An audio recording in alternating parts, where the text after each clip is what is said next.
Kumusta mga kapodi? Ito na po si MJ Taraon at sabing Foodie's Life.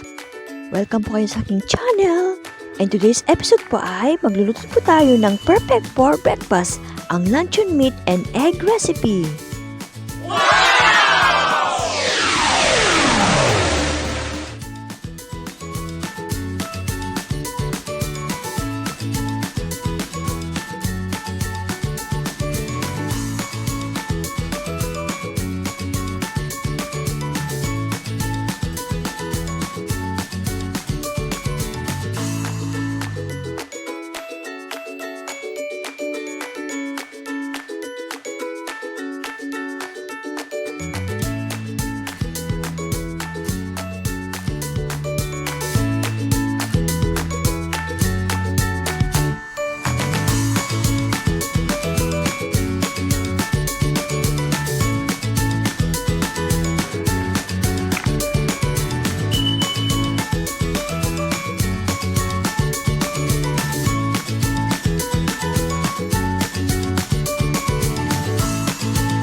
Don't forget to like, share, comment for any suggestions, subscribe today, and hit the notification bell for upcoming videos to come.